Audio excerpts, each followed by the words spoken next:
The Mayo Experience. Mayo Experience. Mayo Experience. Mayo Experience. Experience. Welcome to the Pat Mayo Experience, Week 4 rankings debate. Every position you want to jump to a position, boom, hit the index. And today we're actually starting with a Thursday game to get that out of the way right away. So if you want to just skip past that, go for it. But there are giveaways to be had. First thing you do, give the episode a like. Step number 2, go to the comment section, leave your DraftKings handle, and tell me which of the rookie quarterbacks starting this week, or even not starting this week, you think are going to score the most fantasy points in Week 4. So if you want to take Lamar Jackson and hope he rushes for like 3 touchdowns, you can do that. It doesn't matter if you're right or not. It's just a draw. So, I suppose you can say that. But I want your honest opinion. Which of the rookie quarterbacks going to score more fantasy points or the most fantasy points in Week 4? Remember, on Sundays, 10 a.m. Eastern Time on the DraftKings YouTube channel, live myself, Tim Andacust, and Garion Thorne, who's also here. Hello. And Jake Ciely is also here. It's true. From The Athletic. I gotta remember to say that. The Athletic? It's two E's. It's a reputable site. It is. Far more than the Pat Mayo Experience. Mm-hmm. Jake is lending his credibility. After last week's show, I thought last week's show went really well, so the three of us back at it. I don't even remember. Should I do like the little lowers, like the Monday Night Football? Jake Ciely of The Athletic University. The Athletic publication. Yeah. Yeah. Is this going to work into some crazy thing at The Athletic, Jake, where you like it becomes such a big thing, like a galvanizing sports localized writing on the internet, and then all of a sudden someone's like, you know what we should do? Start a newspaper. I feel like that's the cycle of all of this. And then it'll go out of business. I'm sorry, Jake, you're looking for a job in my scenario. So you just forecasted my 3-year plan? Is that what you're telling me? Exactly. I feel, but there's so much old media at The Athletic. Like at some point, someone's going to be like, I got this crazy idea. Everything old is new again. So, Jake, you need to tell them, don't do that. Bad idea. Let's come out with magazines, too, 3 months before the season starts. Those, sell okay. It happened with records. People like the feel of things in their hands. They need something tangible, Pat. I guess so. All right, let's get into the rankings. Let's start with Thursday. If you want to see the rankings and the updated, because obviously this is a Tuesday evening, injuries change. Yes. So hit the updates down in the description. You can also find tomorrow's DK show, Thursday's pick show, the DK ownership show, the injury show, all the shows that come out. There's a lot of Pat Mayo experience that come out. The Ryder Cup show is out as well. Yes. Which is fun because it has Feinberg on it. He's all fired up. Tiger just won. Thursday night game. So, Delvin Cook may or may not play. I have him in the rankings right now, but I have him ranked at number 17. I don't even feel good about that. So, Jake, I'll go to you with this. If Delvin Cook plays, where do you think you would have him ranked among running backs? I'd say a low-end RB2, and I actually don't think he plays. Initially, when you and I talked, I did, and that was a few days ago, even especially over the weekend. I thought the whole reason they held him out was because, hey, we have a short week. Let's give him a week and a half and have him ready for Thursday night in a good matchup. Actually, good matchup as in watching, not good matchup for him because the Rams aren't a good matchup. But for entertainment purposes, for the fact of fighting for a playoff spot, you want to get the NFC win and all that type of stuff. But now it's sounding like when he says it's day-to-day, over the weekend, it was, I'm going to be ready to play. So this is actually a step back. I would say I don't feel comfortable with him. Anything is more than a low-end RB2, and I am leaning to him not playing now. So let's just run through a scenario where he does play. Garion, would you play punch-happy Phillip Lindsay or Delvin Cook?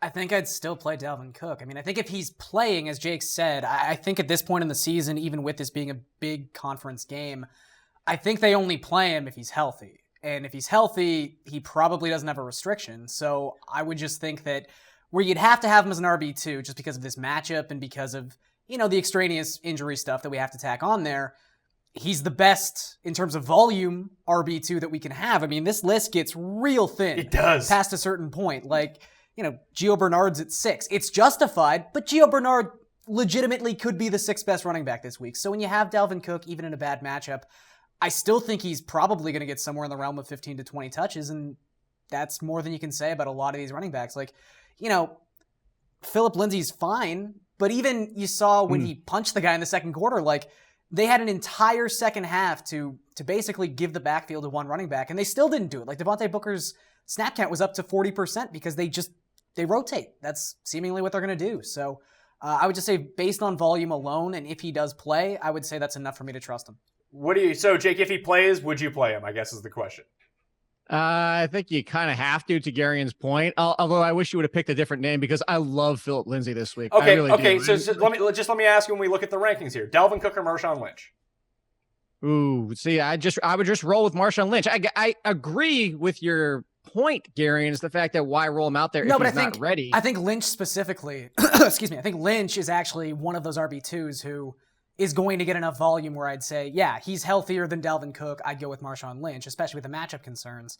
But, Marshawn Lynch is kind of a... Also, the Browns' D is no joke on the ground unless you run slightly off tackle with a pitch to Isaiah Crowell, which goes for 13 yards every time. Apparently that works, but you look like James White, Kenyon Drake, Dion Lewis, Bilal Powell, Austin Eckler is an RB2 in your rankings. Like, how can you not play Dalvin Cook? What kind of team have you constructed where you can't play Dalvin Cook? I would say it's a rarity. Maybe you're in a 10-man league. I think it's easier to sit Dalvin Cook in a PPR than it is a non-PPR. Oh, sure. But the thing is, I can see where you're coming from. Like, it's a bad matchup. He could be limited. He could get re-injured right away, and then it's an absolute zero in this spot. But am I really starting Eckler over? No, Dalvin that's Cook? what I'm saying. No. But to Jake's point, I get why you could play Eckler, and then you lock in a floor for points because at this point, Dalvin Cook has no floor. But if you have Dalvin Cook on your team and you had Eckler, and that was your pick between running back 2 this week, are you really playing Eckler, Jake? Like, would you? No, I wouldn't. I would strongly consider Matt Breida, but I wouldn't start Eckler. I'm worried about Breida's knee. Really? Yeah, something is real fishy about that. Well, see, now you're into the whole, you've got to make the decision by Thursday night. And exactly. You got the Sunday. See, I mean, so that one, I understand that situation. If we know Breida's 100, if we know Breida's ready to roll, I mean, the numbers are out there. Scott Barrett tweeted it out. The CJ Beathard passes to running backs more than anybody in the history, like the last 10 years, and it's a large margin. So, let's say Dalvin Cook sits. How high does Latavius Murray go in these rankings? I think he's probably in like Alex the same spot, Collins, LaShawn McCoy territory for me. Oh, really? Like, I would go higher too. Yeah. I mean, well, there's not really that much higher. Well, I mean, I would just put it like, you're talking about like 25, 24. I'd put him right behind Lynch. Yeah, put him at number 18? Yeah, I would. Would you have any consideration in Boone or Ham? Look, I relate that. Look, the Bills situation, besides killing everybody's survivor pool, including my own, the bastards, the fact is that's not supposed to happen. That's not going to happen again this week. The Vikings aren't going to get run out of the stadium by the Rams. They're going to be, they're going to be there for this game. That's just what happens in football. This is what happens in sports. There's a reason why, that Vegas makes money is because we bet all the time on things that we're trying to predict the sport. So the Vikings should be back. Vikings should be fine. Latavius Murray is going to get more than 3 or 4 carries this week.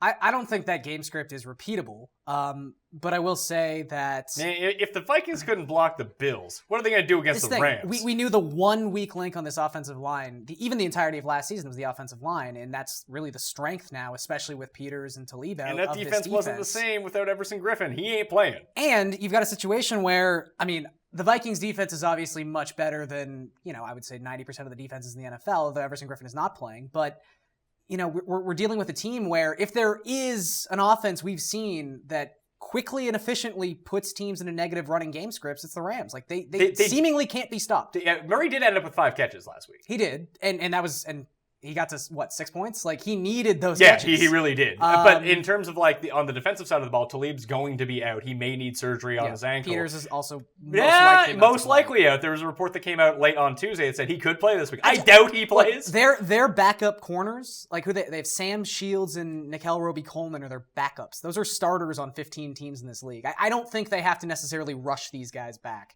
So especially for a short week. I'm in on Thielen and Diggs. I prefer Thielen.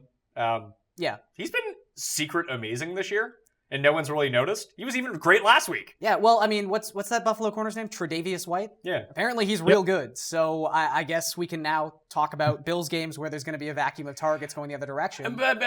Diggs still had 10 targets last week. It's just Cousins had a legit half second to throw the ball. He also threw the ball. I think their pass rate in that game was 90%. Not going to happen all that much. So... I would say there probably aren't many games where, even though this is a Broncos-esque team from 2 years ago where so many of the target shares just go to the outside receivers, that's a lot of throws. I still think they're both playable. Oh, sure. Yeah, you're going to play them. Yeah, and I think Thielen's like an especially strong play in this matchup. Yeah, Jake, give me your 1, 2, 3 Rams receivers. Ooh, I'm just gonna continue to go with the one who gets the red zone looks because it's the easiest thing to try and predict with Jared Goff and go with Kupp first because it's interchangeable every single week. We talked about, I said Robert Woods looked like it could be his game, but guess what? A lot of people were involved last week because of the game and how much they scored. But I'm gonna keep going Kupp first as the most reliable, who they all seemingly have similar ceilings. Obviously, Cooks has a little bit higher ceiling than everybody else because of the big playability. But I'll continue to go Kupp, then Cooks, then Woods, but they're so interchangeable and so close to each other. Yeah, I would go Cooks, Kupp, Woods, and all 3 are top 30 options. They're all playable. I think I've actually kind of flipped on this, and I totally understand what both you're saying. John Kerry. Thank you. But where Thanks to the 10 people that got their reference. I think enough people probably get the John Kerry reference. Swift boat Garion over here. There we go. But where there is so much of a safety with all these receivers already, like as Jake mentioned, all 3 of these guys finished as top 24 wideouts last week in PPR. No one, even though Robert Woods seemingly had the best game he's going to have all season, that didn't affect or negate other receivers from actually still being super viable. So where all of these guys are safe, I don't think you need to lean on Kupp, who is clearly the safest of the guys, because no one has a low floor. Their floors are already the ceilings of some receivers. So I would say where even the red zone target distribution, it's 7-5-5. It's not that crazy.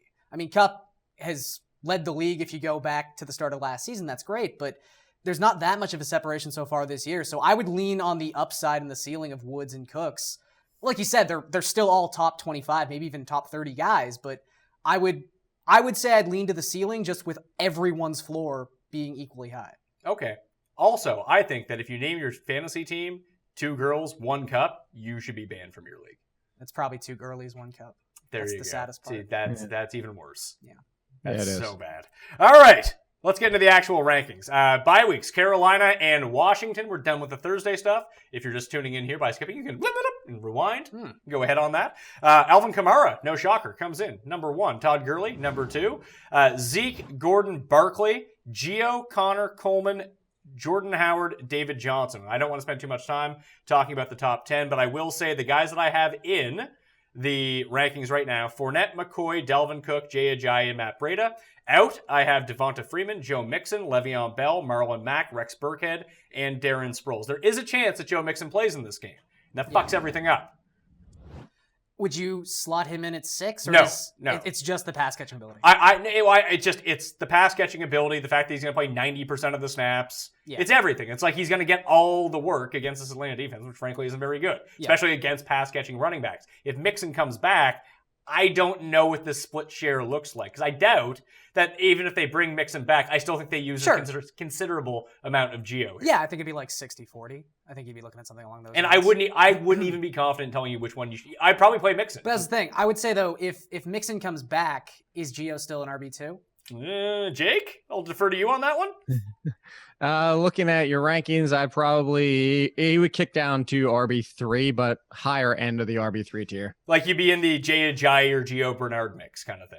The Gio Bernard? Yeah, Jay Ajayi. That's good. The Royce Freeman, Aaron Jones, like that's the range you should probably end up in. Yeah, then where would Mixon slot in? Like I don't think you can. Like, would you play in a PPR James White or Joe Mixon? At this point, James White. I put it. Well, actually, we have the situation with Dalvin Cook. I think that's a very similar situation with Joe Mixon. If he's back, why risk him if he's not healthy? But we're not going to get the guy killed by giving him 20, 25 carries in his first game back from an injury. So I think that it kind of falls into that Dalvin Cook, Joe Mixon, Marshawn Lynch, like all kind of right there. Yeah. So yeah, Mixon would slot in like the low teens, like upper 20s, that area. Gio would drop to the low 20s. But if it's just Gio, do you think I've overranked him at number 6? No, because Mark Walton didn't even get a touch last week. Yeah. I mean, as soon as we found out they were only dressing 2 running backs, it was pretty much set in stone. What was it? 88% of the snap work. You've got Atlanta, who we mentioned this last week, how so many teams entered week 3 allowing double-digit targets to running backs. It started to normalize this weekend. Except for Atlanta, who is now allowing 4 more targets per game to the running back position than any other team in football. Well, that's because they did it all last year and the year before, too. I know. But I will say, I don't think... Small sample. Well, it's been over like 2 years now. It's a perfect storm too, though. Like, With Kamara, no team is going to pass to their running back as much as the Saints mean to pass to Alvin Kamara. No, but at the same time, we are also talking about a team without Deion Jones, without secondary help. Like this defense wasn't great, and it was pretty solid to start the year. But they've lost so many. They haven't just lost pieces; they've lost top end pieces from this defense in the middle of the field. It was already susceptible. Oh, I know. I 100% agree, and I have no problem with this ranking. I'm just saying we're also in like. This has been the worst possible matchups for them at the worst possible time. It's also like someone, because I when we get to spoiler alert, I have Michael Thomas ranked at number 1 at my receiving rankings. And so like immediately someone was like, how can you rank Michael Thomas at number 1? Like the Giants have been good against receivers. Like the Giants played Jacksonville and Dallas for 2 weeks. Yeah, the numbers, like what did they do last week against Houston? They gave up like 45 points to wide receivers. Like it's hard. You have to put some context into a lot of these numbers. What? We'll wait. We'll talk about it when we get to the wide receivers. Oh, okay. Fair enough then. Is there anyone else inside this top 10 that you would have out of the top 10 or that you wouldn't play, let's say, so we can move on? You're playing everybody. You're playing everybody. I would probably have Kareem Hunt ahead of David Johnson, but maybe that's it. And even that's I would slide debatable. Jordan Howard down a little bit, but we're nitpicking top 10. Yeah. Yeah, so the 11 to 20 goes Hunt, Hyde, Fournette, Lamar Miller, Kenyon Drake, James White, Dalvin Cook, Marshawn Lynch, Deion Lewis, and Phillip Lindsay. I'm going to move Dalvin Cook behind Marshawn Lynch. I think you guys made a pretty compelling case for that. I think that makes sense. You're going to lock in those touches with Lynch, who scored, I think, a touchdown every week now. Yeah, and he probably should have had 2. They handed it to the up back instead of Lynch on the 1 yard line. You know when that's worked well? Never. Literally never. Also, you know what else really doesn't work? And people always wonder why Jared Cook's in worst place. Did you see the worst place type of play he made on Sunday? I did. Classic Jared Cook worst place. I might have still been the only person watching that game. I know. There was a Dolphins fan at the bar that we were at who was stressing. And I was invested. He's not going to have a fun week 4. And I was invested. I had a personal investment on the Raiders. I really wanted them to, let's say, keep that game close.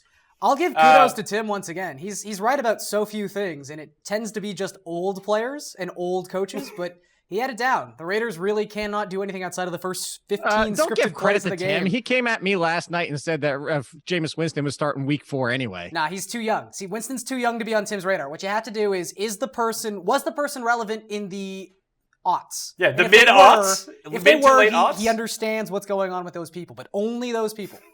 So that's kind of the cheat code there. Leonard Fournette may or may not play. I would expect that he would play this week. It seemed like he was close last week. It seems like it's ramping up to that point. So, Jake, do you think that he'll be limited if he does play? I don't see why. The point is, like, they've been patient with him because they have TJ Yeldon, because they have options in that backfield. This is to the point of what Garion is making about Dalvin Cook. You don't bring Leonard Fournette back unless he's ready to roll, because especially somebody with his kind of injury history. So, again, I do agree with what I said before, not to contradict myself, that you don't drive the guy into the ground and give him 30 touches. But at the same time, you're going to ride Leonard Fournette as your best option if he's back and healthy. So I think this is a fair ranking. Well, I think a limited or potentially banged up Leonard Fournette, the way that the Jags offense, it didn't really work out last week in the Tim called shootout game of the week. There you go. Great call, 9-6. But their offense has been better with Yeldon and Grant because they don't subscribe to the let's run it straight. Oh, yeah, it was terrific last week. The week before against, even in the playoffs last year, it wasn't just let's pound Fournette straight up the middle for 30 times a game. Their offense, they're less one-dimensional. Yeah, and it's not always going to work. But no, but if you can have Fournette, let's say limited, they make a conscious effort to scale back his carries from 25 to 18 or something like that. They run more play action. They do everything else. He could be more effective in that role. Maybe. It's a bit of a narrative and a bit of a matchup situation that we're looking at here. It's not just Leonard Fournette's out, this team is better. Number 13. I would play Carlos Hyde over. I think you're fine. We talked about Carlos Hyde last week as it pertained to the Thursday Nighter. Didn't realize that he may have missed the game, and it turned out he played. He was fine. But, just from watching the Browns every single week, Carlos Hyde looks really good. Really good. And they're giving him the volume. Carlos Hyde's good if he's healthy. I believe the only running back with more carries than him right now is Gurley. He's going to get volume. That's all we can really ask for. Is he too low then? No, I think that's... I would say after Fournette... But he's playing Jokeland. They looked... I mean, I'll say this. Oakland's running stats are now strangely padded because the NFL has decided that jet sweeps and little tosses are not technically running plays. The Dolphins scored 2 rushing touchdowns in that game against Oakland. Like, don't let the stats tell you they didn't. So that's something to consider. But I would say that maybe after Fournette, I guess I could even be talked into Lamar Miller. I think there's a precipitous drop in the running back ranks after that point. Like, so 14, the top 14, you're good with? After that, it's not that I think your rankings are wrong. I just think after that point, this has now become, yes, they're RB2s, but they're not quite to the where Fournette and Miller and Hyde is inside this. They're like fringe RB1s. Everything else after that is definitively RB2 or worse. Is that where you would make the distinction too, Jake, at number 14, the Lamar Miller, Kenyon Drake separation? No, I would actually just make it at 13. I do like Lamar Miller a lot this week, but I never trust Lamar Miller at the Texans. That's fair. That's fair, and that's why I'm kind of wishy-washy on that too. But I think he's at least got volume where, I mean, I thought this would affect everyone but Drake. But one, the Dolphins, I think, have run the fewest plays in the AFC. We're down at like 51 plays per game with them. You never know who they're going to give the ball to. And that's the thing. It's good in a real-life sense. They're utilizing They're all their skill unpredictable. players. They're unpredictable, but yeah, I mean, if they're going to rely on jet sweeps, if they're going to be, lining up Frank Gore 40% of the time, and I was still thinking that Drake was going to see something along the lines of 12 to 15 touches a game, probably more than that, but even in the passing game, they've got like 8 receivers they like to go to. No one's ever going to have more than 5 targets, so Drake still has to be inside the top 20, but I don't feel good about starting him, really. I really struggled with the Drake ranking, and it was just for, like, compared to, like, James White, who's right behind him. White, you can kind of pencil in, because I have Rex Burkhead out of the rankings. Yeah. So, should I move White up, Jake? Maybe, yeah. Not just White up. I would go Drake as far as if we know Breida's healthy, I'm moving him all the way down to 23. Yeah, Breida's low if he's healthy. I think you already kind of admitted that. Like, but I'm taking Kenyon Drake out and moving him all the way down to the 20s. So you're just saying moving from 15 to 24? Yeah, pretty much. I mean, look at who's in front of him. And we were talking about PPR. Okay, first of all, Lynch has the volume we already talked about. We already covered Dalvin Cook. Dion Lewis, you're not sitting, especially in a PPR. Philip Lindsay, I love this week. Bilal Powell's been terrific. Austin Eckler, PPR. Matt Breida, PPR. Like, I trust all these guys more in a PPR than I trust anything the Dolphins are going to do with Drake. To play devil's advocate, though. Can I say I don't like Matt Breida? I just don't like him. That's fair. I just feel like he is Austin Eckler with a higher snap count and a better efficiency right now. I'm dubious about how good of a pass catcher Matt Breida is. I'm just saying. Okay, that's fine. It's not like the guy's soaking up 12 targets a game. But here, I'll say this about Kenyon Drake, where, like I said, they haven't run a lot of plays yet, but it's a small sample. Maybe they do try to run a fast-paced offense, so they would lend themselves to be a team that would rack up plays if given the opportunity. They just happened to lose 3 defensive linemen in the span of like a minute and a half, and Marshawn Lynch was able to run the ball down their throat. Like, Oakland had 2 different 15-play drives in that game. I think the time of possession was like 40 to 20. So where they tried to Dolphins the Dolphins. They did. And they did. But where we saw on Sunday night, the Lions were able to do almost the exact opposite, where they were able to run the ball down the Patriots' throat, completely on the time of possession of that game.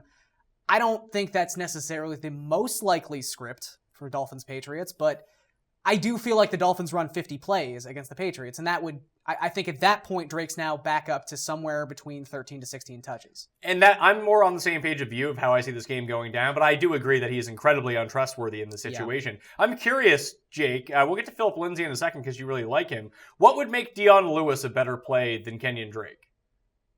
Just the fact that I know what kind of touches he's going to get. That's really the truth.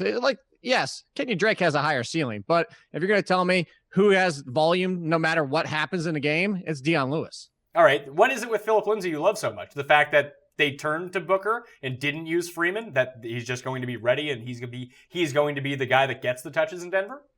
No, because the one consistent thing we've seen, and granted, small sample first 2 games, and yes, they're all getting touches, but the one consistency we've seen is when it comes to pass catching, it's Philip Lindsay. They're treating him like, go to the same division. I said it during week 1. He is the new Danny Woodhead, despite being on another team. Very, very similar player, very similar usage. The passing game is him. And if you look at it, who are they facing this week? The Chiefs. And if you look at the Chiefs, they've given up not only the most passing yards to running backs, but it's almost 100 yards more than the second closest team. This is a passing running back matchup, and Philip Lindsay is the passing running back matchup situation.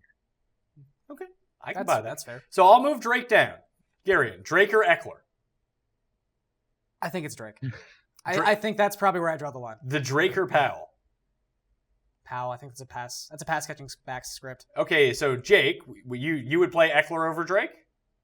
For safety, I would. I'm going to admit Drake has the higher ceiling. All right, and you would play Breda. Would you play Alex Collins over Drake?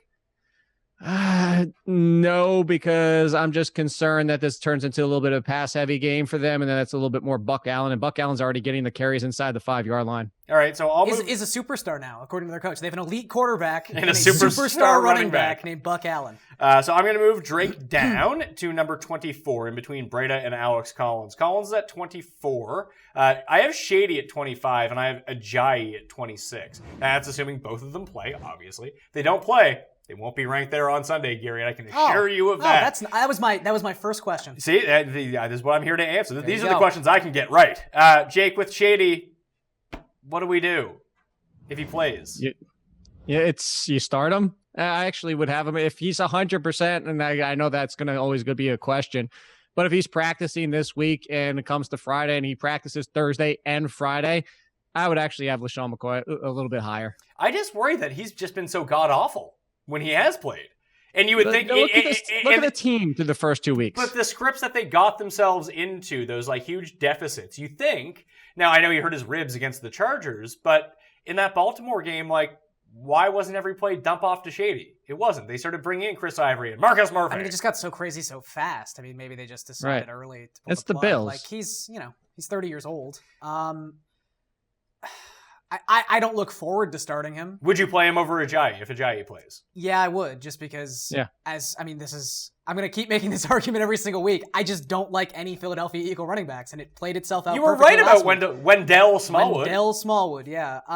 Because what a surprise. Hint, hint, Doug Peterson is not going to stop being a committee running back. Josh Adams got, 7 carries in that game? Just, that's what he does. That's what he does. So I have McCoy and Ajayi there. I mean, Ajayi, the one good thing with him is that it seems like when he is in the game, goal line back, he's getting the goal line touches. Yes. And like Derrick Henry I have right behind him. I'm not even convinced that's the case because the Titans are never in the red zone. Look, and this is the thing with Derrick Henry. I fully believe that there will be scripts at some point this season where Derrick Henry is an RB2. But this is, again, not one of those situations. It's just not a game that I believe the Titans will be playing ahead from. And when they have played from ahead, I believe the snap disparity is 24-14 in favor of Henry. Like, we know how they want to use him.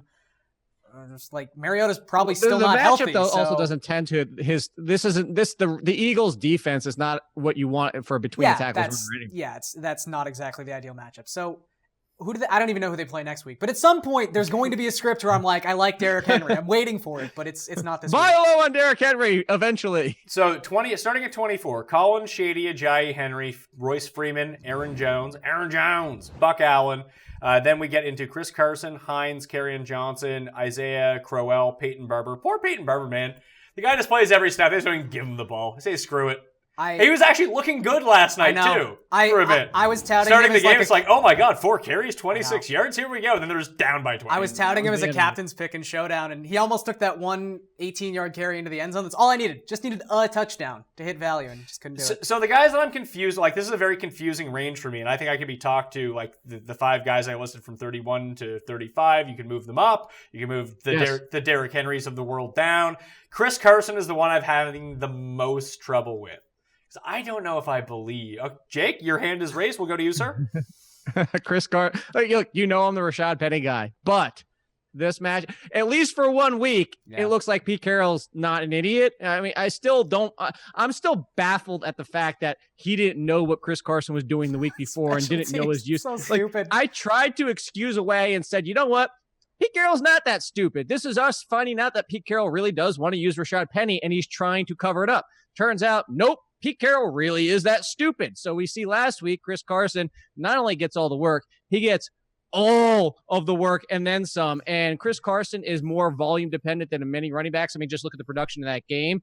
But you look at this matchup this week, it's against the Cardinals. It's against the Cardinals who struggle against running backs, between the tackles. In a game script, you expect them to probably be at least contending in the lead or possibly even control, depending on what Josh Rosen does. That's why I like Chris Carson a lot more than where you have. Jet fuel does not burn running back usage, Garion. Apparently not. According to Pete Carroll. I'm with Jake on Chris Carson. Could you see it flip? Like, my only concern here is the Pete Carroll that Chris Carson's too tired from his 30+ carries last week. It was such a clear. Listen, I want to believe. I want to be. You own Chris Carson in a lot of places. I want to be Fox Mulder here. Maybe this is just a hedge against myself because I actually do have Chris Carson on every single team, and I hope this all works out. And then all of a sudden he's playing 90% of the snaps. I could just see it going back the other way. As soon as I get my investment into it, and I'm all gung-ho like, hey, here's Chris Carson. He doesn't need to be good. He just needs to have volume, and it's like 8 carries each. Mike Davis is being used. Sweet. I would just say where if it had come out like he had 55% of the offensive snaps, and it was just something like moderate like that, and you go, oh, this is what they meant by he was the bell cow, like he's just gonna get the most snaps. But it was what, 78%, something along those lines? Like it's massive. Those are shares we don't see in a lot of backfields at this point. So okay, Chris Carson or LaShawn McCoy, Garion? Oh, I think it might be Chris Carson. Jake? Carson. They just have a higher. Okay, I was going to go backwards from that. Okay, Chris Carson or Alex Collins? Carson. And I'm a Rashad Petty guy. Carson. Yeah, I think Carson's more involved in the passing game. Matt Breida or Chris Carson? Breida. All right, so I will move. Okay. Well, actually, Drake is there now too. Chris Carson or Kenyon Drake? Jeez. This is really sad that we're talking about running back 24. By the way, do you hate the Drake or do you go with Chris Carson and the insane Pete Carroll? I think I might take Chris Carson. Yeah, I think it's Carson. All right, wow. Chris Carson it is. Carson up to number 24, I'll Drake to number 25. I think Sony Michel might be a little low. Sorny Michel? Yeah. Because he looked terrific. Yeah, he looked terrible. He runs like he's covered in glue. Yes, that is good analysis.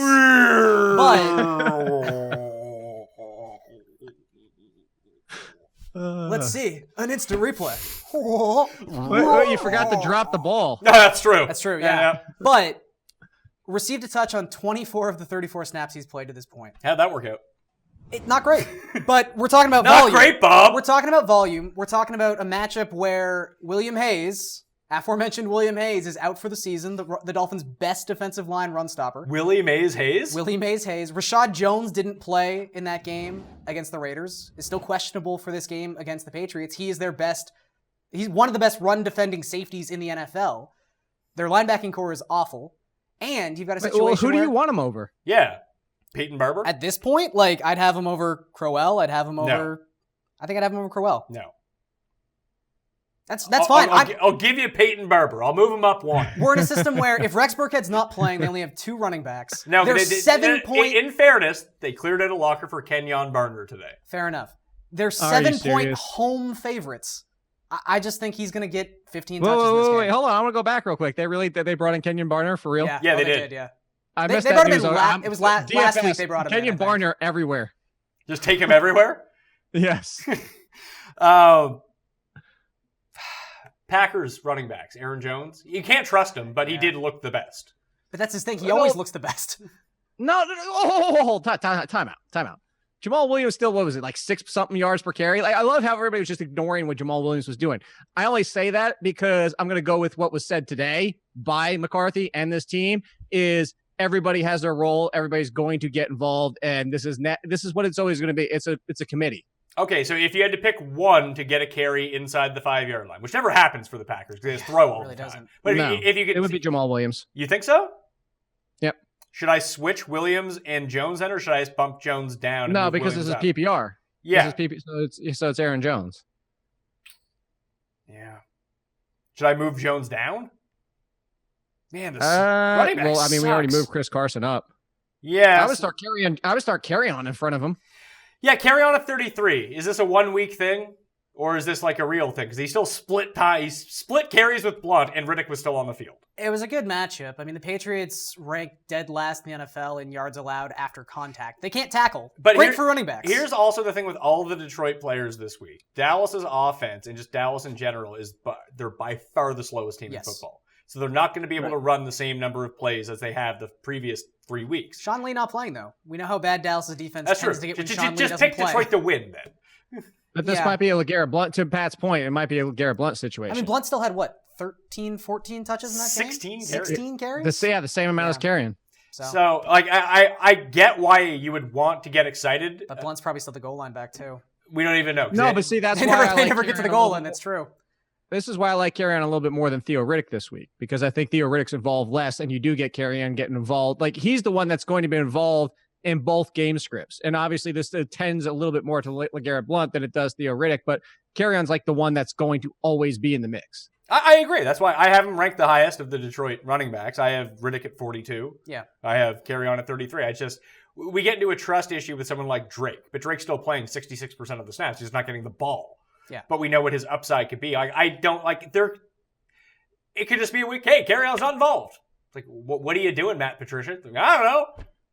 Well, he's probably not in charge of the running back usage. I'm sure he has a say in it. You don't go into Jim Bob Cooter's office throwing demands around. Doesn't work like It's that. like, I watched the tape here, Jimmy, and it seems like Garion pretty good. And he's like, nope, never playing. I feel like it's like talking to I can't remember their character's name, but Dale Gribble.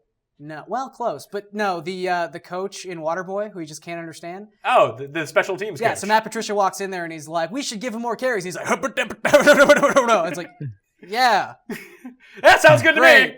You do that. Any other running backs you want to talk about before we move on? I like Rocket Richard, but I like Tariq Cohen. You like Tariq Cohen this week?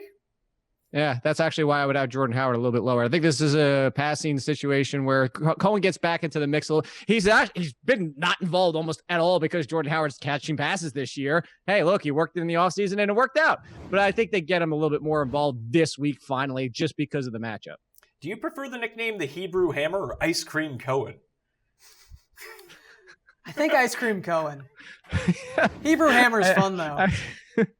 I think for legality purposes, we should probably go with Ice Cream Cone. No, I just like people hearing like the Hebrew Hammer and then trying to picture him in their head. Like, have I been thinking of the wrong person this entire time?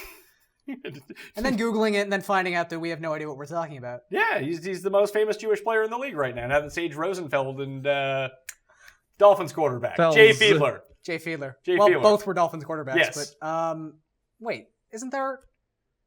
There's got to be a prominent Jewish player in the league, isn't I'm there? pretty sure Bill Goldberg retired a long time ago. But Josh Rosen's in the mix. Oh yeah, Josh Rosen. Yeah, of course. Chosen Rosen. Completely forgot.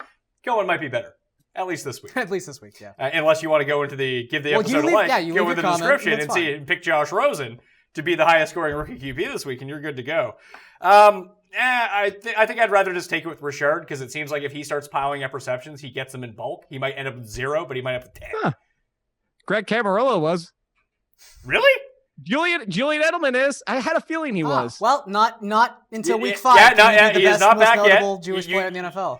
There's actually, if you want to go, Greg JewishVirtualLibrary.org. Oh, there's also the Greg Jewish Camarillo Sports is Hall Jewish? of Fame. Greg Camarillo is Jewish? Yeah. So all those years we were calling him Mexican-American sensation, Greg Camarillo? I guess we were incorrect. Yeah, I guess we were just Jeff wrong on Schwartz is, if you want an offensive lineman. That makes sense. That one I believe it or not. Jeff Schwartz. Jeff Schwartz. Yeah, him and his best bud, Jeff Feinberg. Yeah.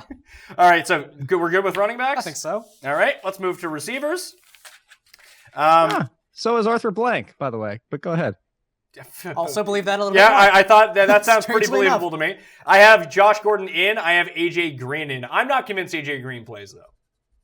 As of right now, I think that he's going to, I have him in the rankings because it'll just screw everything up. We'll talk about Boyd in a second. Out, I have Alshon, Travis Benjamin, Anthony Miller. Bruce Ellington was put on IR, so he's done.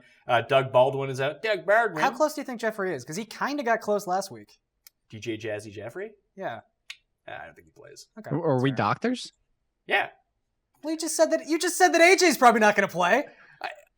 I think that they're going to force him to be active. I don't know if he's going to play or not. Fair. And that, he is the most confusing part of this week. Edelman is still suspended. In the rankings, Michael Thomas, Antonio Brown, Odell, Hopkins, Evans, Thielen, Hill, Adams, Jones, Keenan. You seemed like you had something to say, Jake, about this top 10. I don't like Michael Thomas number one. We're picking apart the top 10, but you were saying the whole thing about the Giants against wide receivers, which is not true. It's Janoris Jenkins did a good job at limiting DeAndre Hopkins, and Janoris Jenkins is going to limit most number one wide receivers. The person who did the damage was Will Fuller, and that's the way you look at this week with Michael Thomas. Yeah, you look at the secondary options. Like Michael Thomas is still starting in every single league. He'll probably even be a wide receiver one, just number one. To your point from before, it might be the bigger numbers come from everybody else. I am not sweating Michael Thomas getting janked this week. The problem too is just where Michael Thomas and Drew Brees might be the most unstoppable 8-yard combination in the league. Like, you have the most accurate quarterback in NFL history throwing Michael Thomas the ball not very far away from him. 38 receptions, 398 yards, 3 touchdowns. Like he's going to get 17 targets. I just feel like if you're a team that's trying to stop DeAndre Hopkins, you can probably, there are routes that are easier to cover than others where every Michael Thomas route is just like a 5-yard in. Oh. It's just so hard to stop. I do have a question about the top 10. May I ask it, please? Yes. Is there a chance that Antonio Brown is no longer a top 5 receiver? No. Because Juju is so good. No. And he is taking away all the extra. I think that only helps him. Eventually, the volume stops being there. Like, the Steelers aren't going to score 30-something points every week. Why not? And Brown, why won't they? Brown got his touchdown, but it's 2 straight weeks where Juju's ended up with more targets, more yardage. Brown came into week 3 leading all wide receivers in targets. I think we're freaking out about this a little bit too much. I'm just saying the last 2 weeks have been maybe the Steelers finally have another option who's so good on the other side of the field that they're, you want to triple Antonio Brown? Go for it. We'll throw to Juju. Possible, but I think there'd be a correction to that at a certain point too. I was just throwing that out. And I just think look, where the Steelers, right now the offensive line issues also really just suggest they're going to continue to throw the ball 75 times a game, which that's enough volume for both these guys to thrive. Sure. Yeah, this is They're just always a high-scoring offense. offense. The Packers. Like the Packers when we had Jordy Nelson and Randall Cobb both inside the top 10. It's fine. Okay. There's only 3 offense, 4 with the Rams now, that could sustain this kind of pace for both receivers. All right, They're fine. I just wanted to ask. 11 to 20, T.Y., Juju, Diggs, A.J. Green, we'll get back to him in a second, Landry, Fuller, Allen Robinson, Brandon Cooks, Manny Sanders, the Colonel, and Kenny Golladay at number 20. I'm going to start ranking Kenny Golladay my top Lions receiver every week until something changes. Yeah. Well, it seems like He's their best wide receiver. Yeah, and he's also got the combination of he's sort of like Brandon Cooks is on the Rams. He's the embodiment of both other wide receivers. He's a red zone target. He runs short routes, so it's not like it's only Marvin Jones getting 40-yard bombs down the field. He does everything. And JJ's out there the most. And JJ's nickname of Babytron really stuck. Yeah, that's a really good nickname. It is a good nickname. Shout out to JJ for that one. And sometimes these don't work. Like, you go through NBA reference pages, there's a bunch of dudes who apparently call themselves NBA reference is the most liberal with player nicknames. Like, Karis LeVert apparently is Mini LeBron. Don't think anyone's ever called you Mini LeBron, but Babytron is a very good nickname, and it's seemingly working out. Well, it makes sense when you're on the Lions, it helps, too. Yes. There's a lot going on there. So with AJ Green, Jake, what do you make of his groin situation? I need to get a close-up look in that one. I love it. Do you think he plays? I actually think he does play, but to your point, I think this is a fair ranking because that's not an injury that seemingly goes away too quickly. This is something that can linger for a couple weeks. Now, would it be more helpful if, let's say, we sent Garion to Atlanta and he helped massage it out? I love a good lingering groin. If Green doesn't play, how high does Boyd go? Probably in John Brown territory. What's that say? I actually don't like Boyd as much if Green's out because Boyd is fine in what he does. I'm going to make a comparison for everybody out there. This is going to be similar to Randall Cobb when they needed the Packers needed him to be the number one. Can't handle it. Tyler Boyd is not going to be able to handle being the number one. That's a fair point. So would they just not move the ball down the field? Would you then play John Ross? No, but I'm just saying, I wouldn't jump Tyler Boyd all the way up into the teens. I think Tyler Boyd would still be behind Galladay, Kupp, Brown, Thomas, Crabtree, Cole. I think maybe the Cole Aguilar, similar to Aguilar. That's a good spot for him because Aguilar is not really equipped to be a number one, but he's productive enough because he's getting the volume. I think that's where Tyler Boyd would fall. So maybe 4 or 5 spots. Yeah, I guess Initially, I was going to say John Brown, but I guess that John Steeler Brown. defense since they've So lost bad! Shazier. Well, It sucks! since they lost Shazier, they've allowed 29 points per game and over 370 yards per game. And that's an 8-game sample. So we're not dealing with small sample sizes anymore. This is You want a DK stack this week? You play bad. Brown, you play Crabtree, you play Flacco. And just hope Buck Allen, goal line superstar, does not score all the touchdowns. I'm having a moment in our keeper league where I'm deciding between Joe Flacco and Eli Manning this week. And it's not fun. Who's your quarterback? Cam? Garoppolo. Oh. Yeah. The curse is starting to affect. is- After Tim projected you would win every game. That was the least crucial part of my team, though, I will say. Yeah. You know what could be worse? You could have my team in that league. That is true. Which is just fucking awful. I'm trading like my semi-good guys. If you got like first round picks for me for next year. I need to rebuild, Garion. I need to rebuild. Can we go back up the list? What's that? Can we go back up the list, by the way? Who do you want to talk about? I think Jarvis Landry deserves to be in the wide receiver 1 territory. As soon as Mayfield came in, 9 targets and 7 receptions. Yeah, I can see definitely above AJ Green, above Diggs. I don't know. trying to see. I don't know if I play him over Juju though. I think Juju's just a better. No. He's like the best version of Jarvis Landry, right? Would you play him over Juju? It'd be neck and neck. All right, so I'll move Landry to 13. I can get behind that. That's a good call. I did. To be perfectly frank with you people, I don't put a whole lot of thought into the top 20 when I know these are guys people are playing. Yeah, You're playing them. That's fair. But no, that's one where I guess you can get into this decision where you have I have Nelson Aguilar and I have Allen Robinson. I would just play Allen Robinson this week. Well, I could get Jarvis Landry to a wide receiver 1 because I would just bump out T.Y. Hilton. Dude, you're the king of the Indy's at home, right? Yeah, but I don't care. It's not the best matchup and the volume. And this is PPR. I mean, we talk about non-PPR is a different story, but this is PPR. and also T.Y. Hilton's. I mean, the draw has always been with Hilton, he can get behind the defense. Yeah, but he's And- still the guy that Andrew Luck is targeting, even near every time they get inside the 5-yard line. It's I know, we're but, not going to run. We're just going to throw it I to know, T.Y. but Andrew Hilton. Luck's yards per attempt have gone down somehow because he started the season at 6 yards per attempt. He's now down to 4.5. Sure, so now he's Jarvis Landry. And they're also because they're also using him outside more, which has decreased the effectiveness of Hilton and Luck. I would going say to if him. he's now Jarvis Landry, you know which version of Jarvis Landry I'd rather own? Actual Jarvis Landry. I don't know. I put it this way. I know they're both fantastic after the catch, but I still think that I would rather have Luck throwing to my receiver than have Baker Mayfield throwing to him. Maybe. In this scenario, if put T.Y. Hilton back in the slot more, is yes. I think that we're especially because there's so much rumblings about Andrew Luck this week. I can't even throw a 70-yard pass. I don't even care about. I really don't care about the end of the game Hail Mary. Yeah, me That's been over. But people are freaking about it. That's fine. But I think calm down. there is. If you're focusing on that, you should be instead focusing on just the average depth of target, the yards per attempt. These numbers just are atrocious right now. He's slowly turned into Joe Flacco from last year. Potentially, but here's the big thing with the Colts offense and Andrew Luck in particular. Better at home, sure. They're better at home. They get to play inside on the turf, all that fun stuff. But they're throwing the ball so much. They never run. Yeah. And the Browns are going to run. And they may be very successful running the ball. I mean, you were afraid of Denzel Ward last week. He gave you no reason on Thursday not to continue to be afraid of him. He's probably going to be on TY. You got that mixed up. They're not playing each other. Oh, sorry. Yeah. You put the Browns in my head. Yes. Um. I'm not concerned about the Yeah. Houston matchup. Yeah. I'm not. That's true.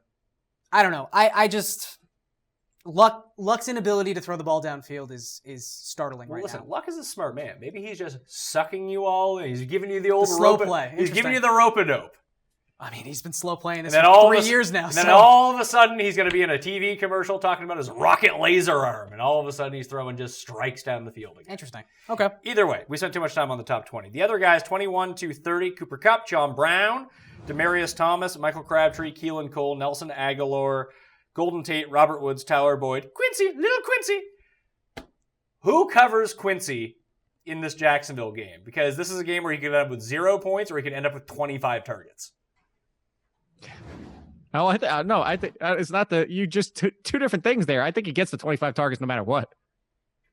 I mean, if they run that one play that they have designed for him that they ran once every 8. The Jets ran legit 3 plays on Thursday night. He's picked up the second most yardage on screens of all wide receivers so far, and he should probably be first because, like you said, it's the only play that worked for them. I just worry about the matchup is my problem. Sure. I think You really think, what, you think Ramsey's going to drop down to him the entire game? No, I just worry about like this pass rush getting to Darnold. Like the Jets the Jets offense could just be brutal in this game. I know, but don't you think that if the pass rush is just running amok on the first quarter, don't you think they just call these screens, they call these short passes? But it also at the same time also depends on Jacksonville's offense. If the Jets defense played like it did in the first half against Tyrod, against Blake Bortles, which is not out of the question by any means, and they start limiting, they just might run the ball up the gut every time. That's true. Because you don't want Darnold dropping back and throwing picks every 3 dropbacks. Yeah. I just worry about the Jets offense in general in this game. And that's a legitimate concern, but I think Quincy Newman, where you have him, I'd put him a little bit higher because of the volume. To both your points, and with Gary and what he's talking about is like you play the safe way, you play the safe route. Is you're not throwing down the field, you're taking Quincy across the field and all that type of stuff. And to be honest with you, it really doesn't matter. I mean, DJ Hayden has been much better in the slot. I mean, Boye, who are you picking here? It's all bad. So I think if you're looking for the safest route of what the Jets do, is just use a Nunwa. Nunwa's looking at double-digit targets in this game. What do we think that translates into fantasy points, though? Like, how valuable are those targets? I think you're probably looking at something like 6 for 70, 7 catches. Yeah, that's exactly what I was going to say. Yeah, which I think if he doesn't score a touchdown, that makes him number 30. Yeah, that's true. I think that makes him a little bit higher. We talked 13 points. I mean, even in PPR, that puts him a little bit higher. Yeah, I mean, if we just looked at overall raw projections for the week, that probably would put him a little bit higher. I mean, wide receiver 24 last week was 16 points. But I'm also trying to project in that there are guys that I have slightly above him, like someone like Golden Tate or Tyler Boyd. Maybe Aguilar I can move down, but someone like Keelan Cole, for example. Like, do I think that Keelan Cole is going to get the volume of a noon one? No. Which one do I think scores a touchdown? Probably Keelan Cole. Yeah. Like, I'm now weighing floor versus upside in this situation. I mean, that's even plus. Yeah. Go ahead. I was just going to say, like, I would have, we talked about this when we talked about the Thursday night game, but I would have Robert Woods higher just because I think that he's kind of an amalgamation of all these things. I know we've said in the past, you kind of have to make one of these guys a little bit lower, but I think they proved last week they can all be viable. And, you know, we're now talking about the guy who leads the team in targets, and I know air yards is, you know, it fluctuates in importance sometimes, but... No, air yards is very convenient when you want to make a point. Fair, but air yards, it seems to come up when air yards is like, oh, he leads the team in air yards. That's great. Where's the volume? This guy also leads the team in targets. Okay, so do I just move Robert Woods up to where... I think I'd have him behind Michael Crabtree. Jake, would you move Woods up behind Michael Crabtree? No, I would move Woods down. Yeah, I'm not gonna put any of the Rams receivers outside the top 30. Yeah. I don't, if we're talking about the fact of the situation with the Rams, I want Cooper Kupp similar to the situation before us because I want the slot work. If you're looking against the Vikings, I want the slot work. I can see Rhodes on Woods a decent amount. I can see him dealing with Waynes. I don't want, if anybody of all the three, I don't want Woods in this matchup. Okay, let's go to the 30 range. Marv at number 31. Sterling Shepard, who I do like this week, but just remember he's Sterling Shepard and this is the Giants. The Patrick Robinson news is big for him. I think it was not even that. You can't really move higher. What's the bigger news? Evan Ingram out? That's 100%. If Evan Ingram is out, Sterling Shepard is an amazing play this week. Okay, so Jones, Shepard, Mike Williams, Big Mike, Chris Hogan, Corey Davis, Sammy Watkins, Larry Fitzgerald, Chris Godwin, who has scored a touchdown in every game, Tyler Lockett, Deshaun Jackson. I don't want to say this is the worst Twitter question in the world that I got because it's not a fair question. But when you bench Lockett every single week, you get pissed off when he scores boku points on your bench. He's a great best ball player, yeah. But he's been great so far this season, just in general. Great's an exaggeration, I would say. But it's just the point of seeing like double-digit points on your bench every single week. But the guy asked me, he has Antonio Brown, Mike Evans, and I want to say Jarvis Landry. Okay. And he's like, I want to start Lockett over one of these guys. Which one should I start him over? I was like, you're not starting Tyler Lockett. Just man. don't. I'm sorry. Can you imagine benching Antonio Brown for Tyler Lockett? No, I can't.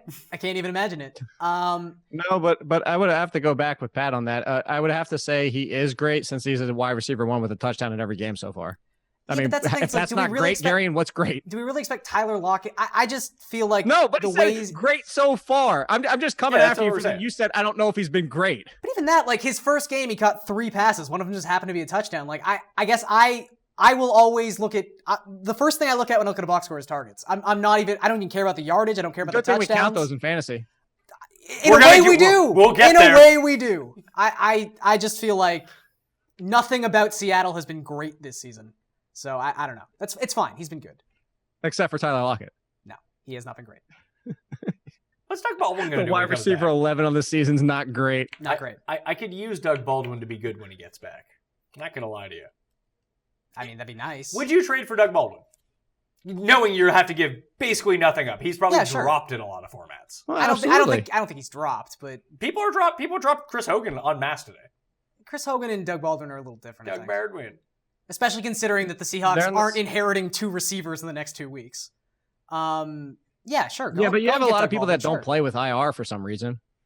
I never play with IR. IR is for cowards. There's a lot of bench spots. No, you don't necessarily need it's IR. not. Yeah, IR is for cowards. You make your choices. You want to keep an injured guy or not? No, that's IR is for people who like increased luck. For football is about tenacity and making the tough choices. You got to make a tough choice.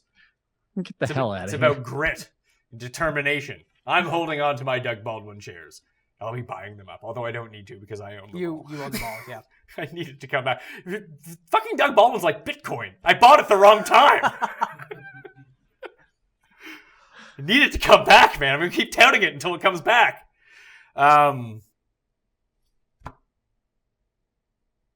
Calvin Ridley, yes. I have it 41.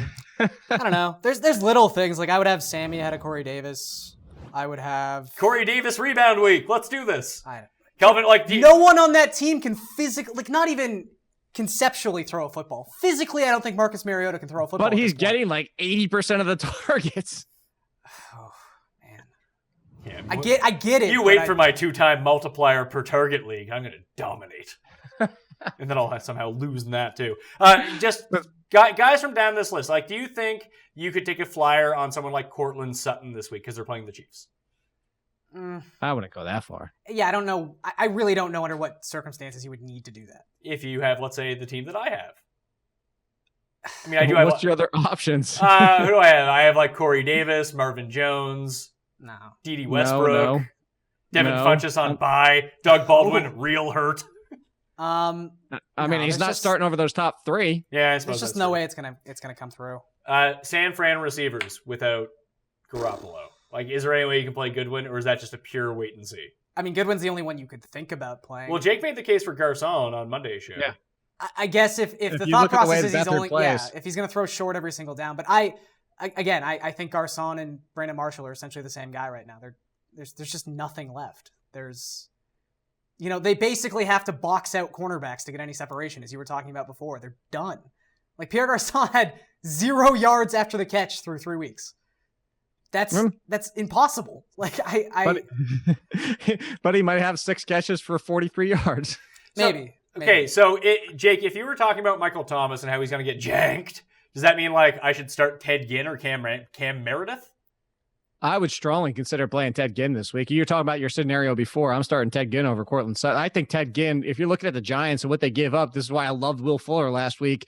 I'm all over Ted Ginn. I actually love Ted Ginn as a DFS play this week.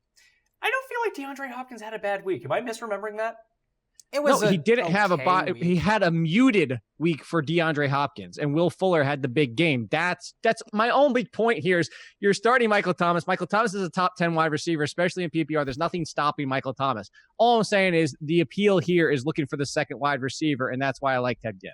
Over under 3.5 touchdowns against the Steelers for Willie Snead IV. Under. Way under. Okay, my ranking of Amari Cooper, number 46. Too high, too low.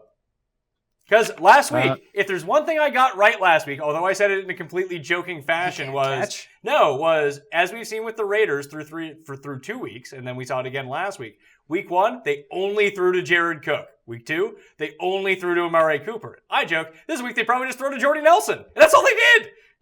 That's true. So does that mean it's like Seth Roberts' week? It might be Amari Cooper's week. Touchdown. I have no idea what this is. See, this is where I'm concerned about Denzel Ward. Yes. I honestly, but your issue here with Amari Cooper, as we already know, for the history of Amari Cooper in football, this is either actually too low because he's going to go bananas and catch 150 yards and 2 touchdowns, or it's too high. Yeah. There's too high, even though he's at this level. There is no middle ground. I will say about if it was any team but the Raiders, and the Raiders have just been shit on so often this season, they're a laughingstock. I get it. we would look at a team that right now ranks 6th in total offense, but 30th in scoring and go, oh, that's going to normalize at some point. Sooner or later, they will score touchdowns. Do you think that's true? No, I really don't. So, yeah, I like Jake said, it's a coin flip every single week with Amari Cooper, and I would say it's more likely that he's just not going to be a top 10 receiver, so he's outside the top 40. It's like a fucking two-headed coin with Amari Cooper. Just comes up shit every single time unless someone accidentally sneaks a different coin in. He's going to have 3 good weeks. I don't want to play him. Yeah. No, that's fair. Unfortunately, this is never a decision I've ever had to make since I don't think I've ever owned Amari Cooper. And to that entire point, just like my adjusted points allowed for quarterback position, Cleveland actually ranks 2nd as the toughest.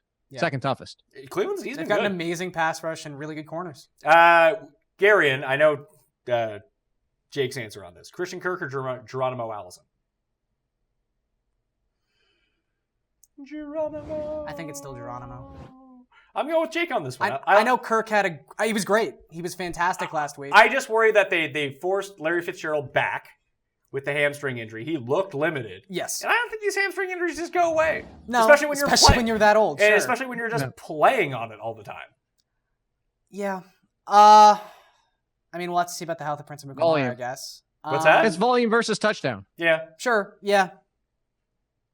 I don't know. Josh Rosen did not look ready to play an NFL game. Now, granted, he's going to have a week of practice. I get that. And they threw him against one series? Yeah, he had 2 series. And they threw him against, and listen.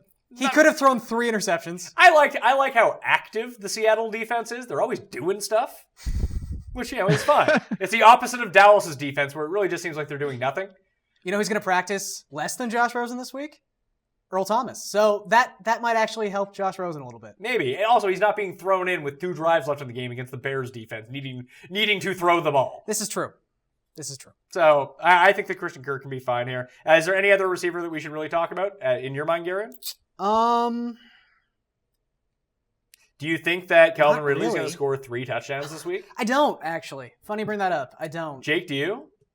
No, I would take the odds against that. Okay. Is there any other receiver you wanted to bring up? No, I mean, I would take a little bit of more of a flyer on Devontae Parker in a second game back, but I just don't think you can. That's about it. I'm kind of subscribing to Garion's sort of methodology with the Dolphins that you can't really play any Dolphins at receiver because they're all just That's fair. They're all just kind of boxing themselves out. But they are getting them back involved, and I think this is kind of maybe I'm creating a narrative, but this is like his last chance. They're going to try and find out, similar to the Winston situation. As soon as Fitzpatrick goes to crap, they're going to put Winston in to find out if he's the future. The Dolphins have to find out if Devontae Parker's worth holding on to past the season. I just feel like in the AFC, like if they were 0-3, I'd maybe be prone to agree with you, but it's the AFC. They have a legitimate chance of making the playoffs. Look, Gary, this is your team. You know he's still the most talented wide receiver. I have said, and I'm not debating that. I've said time and time again, as his stock fell from like a 6th round pick to a 13th round pick, I was saying Devontae Parker has the best opportunity to be wide receiver 1 or anything resembling a wide receiver 1 with the Miami Dolphins. But the guys that he lost snaps to earlier in the season are Jakeem Grant and Albert Wilson, and they've done literally nothing to deserve less snaps as a part of this offense. Like, they were running sets last week where neither Parker or Stills were on the field. 3 wide receiver sets. Yeah, because they were running jet sweeps. And that's the thing. Like I said, they'll probably end up running more than 38 plays this week. I would say that's a good bet. But when you got a team that's not running a high amount of snaps with 8 legitimate passing targets, if you're counting Gesicki and AJ Derby. Someone got mad because I didn't rank Gesicki. And I ranked AJ Derby. Don't worry about that. He has like 4 catches through 3 weeks. Yeah. I mean, I wouldn't rank either of them. Again, there's just no one I trust here. What I say... Yeah, but the whole thing is with tight ends, there's a word count you need to get to. Yes, that is true. That's the thing with Parker, too, is like where I would have maybe said earlier in the season, like Parker has the highest ceiling, I don't even honestly believe that anymore. Like, if they're going to be giving Jakeem Grant and Albert Wilson, like, jet sweep opportunities, and like they're just higher ceiling players. I just think that if you're going to play any part of the Dolphins this week, play Tannehill. Yeah. But even that's like... Unless they put Albert Wilson in quarterback. That's DFS 2 quarterback specific, I guess. Buy the cake, not the icing. Yeah, I think that's the way you want to play it this week with the Dolphins offense. Yeah, sure. And just hope that guys score touchdowns. And he's one of my favorite streamers this week. Yeah, me too. I have him as my number 2 streamer after Andy Dalton. Last one before we get to quarterbacks. Drop Robbie Anderson, because I say yes. You can. Yeah, I think that's perfectly acceptable. poor Cuss gave me a second-round pick for him in our keeper league. Building for the future. Second-round pick. Building for the future, Garion. This is why my team is so awful. That's like playing Monopoly with a 7-year-old. That's not fair. But hey, part of the league strategy is to acquire Jets and trade them to Tim. That's like, you know, hey, I'll give you Boardwalk for all the oranges and all the reds. I mean, the other way around for Tim would work. If you have any orange, he's any all in on He'll orange. give you all the money for orange. And any property he owns for the orange. Quarterbacks. I had Marcus Mariota in. I have Jameis Winston as not playing. I think that's fair. Not famous enough at the moment to be playing. No, sure. We'll see. And the quarterback he's trying to replace has 3 consecutive games of 400 yards. He throws a high ball. No, the only way Winston plays is if Fitzpatrick comes out and throws 100 yards and 2 picks in the first half. Which is very clear. I mean, that's basically what he did last night. Yeah. I like how even in the bad scenario, he still throws for 100 yards because that's what Ryan Fitzpatrick does. And I Blaine Gabbert out with the concussion. I think they signed Austin Davis to back up Marcus Mariota. And Jimmy Garoppolo, not playing, I heard. Too cursed. Most cursed. Great. Most cursed. Actually, he was the most cursed player of 2018. There's some dude that starts with like an N, his first name. I think it's like Nick or something like that, the backup for the 49ers. I know it's not Colin Kaepernick. What? That's all I know. Okay, well, he's too busy. He's cashing his Nike stock. He doesn't need to work again. I'm trying to find it. Okay, so rankings, I got Mahomes at 1. Mahomes, Breeze, Rodgers, Rivers, Dalton, Watson, Ryan, Goff, Brady, Russell Wilson. So, Garion, for me, this is a week where I think people should be suffering from, get this, gingivitis. Yeah. Oh, my God. I should have patented that. Thank you. I'm claiming that as my own and not something you invented. That's cool. I don't need to be associated with Andy Dalton all that much. But, look, that Atlanta defense. Too crazy, Jake? Borderline. I mean, if we've got Gio as a top 6 running back, solely based on what he's doing in the passing game. And his volume. If AJ Green doesn't play, which you feel like he's not going to play, do you still have Dalton that high? Yeah, probably. That gets a little risky for me. All right, so I just think there's safer options if his best receiver's not playing. Maybe I'll move Andy Dalton down. Where do I move him down to, is the question. I would put him at least... Russell Wilson. Really? I'm going to say like Brady Wilson territory, yeah. I'd play Roethlisberger ahead of him. I read Twitter hot takes this week, Garion, and Tom Brady sucks. That's what I heard. That's the thing, like he's at home against the Dolphins. Like why wouldn't you be playing Brady over Dalton? Because I suffer. No, let's talk about the fact that the Ravens defense is miserable without Jimmy Smith and Ben Roethlisberger's been on fire. How are you not starting Ben Roethlisberger over Andy Dalton? I guess that's fair. He's also just gonna throw the ball again 55 times in this game. So let me rework these. I didn't put a whole lot of thought into these. I want to talk them out. That's fair. So Dalton down, Roethlisberger up. How high does Roethlisberger go then? Does he go to number 5? Would you play him over Deshaun Watson? Yes. Definitively, yes. I just don't worry about that Colts pass rush enough. Like I think this might actually be a game. Wait till we get to my defense ranks. Well, but again, that's more about the offensive line of the Texans. I wouldn't say that's the Colts are number 3. Fair. Not that you care, but I finally found this damn dude's name. It's Nick Mullins. Ooh, Nick Mullins. Interesting. I can't wait for him to come into the game because Beat Hard gets hurt and then he throws a pick and someone will say he needs some mulligans. And then they'll think they're very funny and they'll team up with that 2 girlies 1 cup team. And they start a sitcom on CBS. I mean, I was just going to suggest they take cyanide pills, but that's me. Essentially the same thing. I would have Roethlisberger over Goff. I think that's where I'd put him. You put him behind Roethlisberger all the way over Watson. Jake is very accurate with these things. He's the most accurate. That's the thing. Don't like what most accurate draft ranker. Once it gets to the season, it falls apart. Oh, okay, so I'll side with Gary on this. Gotta get Justin Boone in here. Oh, Boone's like down the street. The score office. I know, is right around across the corner. street. I know. Boone. Look, Ben Roethlisberger's what, number 4 on the season? Garion, you just made the argument he's throwing 55 times. You did do that. I did. Your words, Garion. I suppose it doesn't really matter if I move him up inside the top 10. You're playing him. Yeah. I'll put him... Especially if he's inside the top 5-ish. Yeah, all right. So I'll put him at 5, the Berg.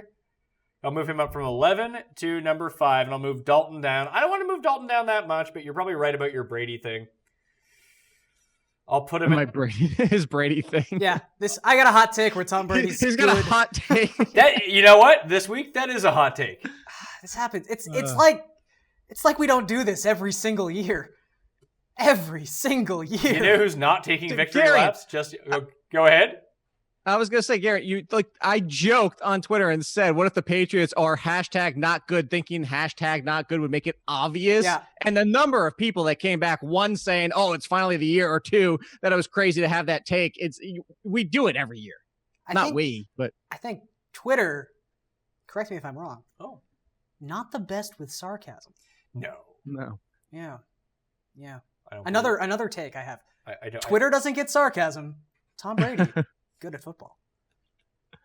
I'm floored. This I know. This is You mind blowing. You got to to me. take a second. That's fine. I don't know what to make of this. You know, that's fair. Rest of the quarterbacks. So now that we switched these up a little bit, the 11 to 20 range will now be Russell Wilson, then Rand Tannehill, your buddy, Joe Flacco, who I really like this week, Kirk Cousins. I think I'd have Flacco over Tannehill. And I don't know about that. I mean, they're both terrible defenses. Yeah, that's the whole thing. Fair. And they do seem to enjoy running Buck Allen around the goal line. I just think when each team is left to their own devices. Can I read out the rest of the top 20? Fine. Okay, go ahead. Yeah. You're Feinberg Shut me up, right Garion. now. Cousins, Fitzpatrick, Luck, Keenum, Josh Allen, Baker Mayfield, Carson Wentz. So in the draw for DK dollars, I would give the episode a like, leave my DK handle, and put in Josh Allen as the highest scoring rookie quarterback of the week. I don't think that he is the best future fantasy quarterback for the rest of the year. I think Baker Mayfield is, but I think this week Josh Allen's the guy. I mean, Green Bay has shown very little on defense. At the same time, I think I would just go Baker Mayfield. Why do you need to be such a coward?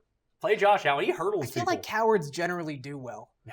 No. Where'd you hear that nonsense from? I think well-reasoned cowards tend to come out in the end. No, absolutely not true. Look how great I'm doing. I can't even get anything right. I'm just career going upwards. It's true. Yeah, I mean, look, there's not a whole lot to argue here. Should Fitzpatrick be higher? Chances Fitzpatrick plays. I would say good. 100%? Yeah, plays? She's 190,000%. There's no way he's not starting this game. You want to know what's really creepy?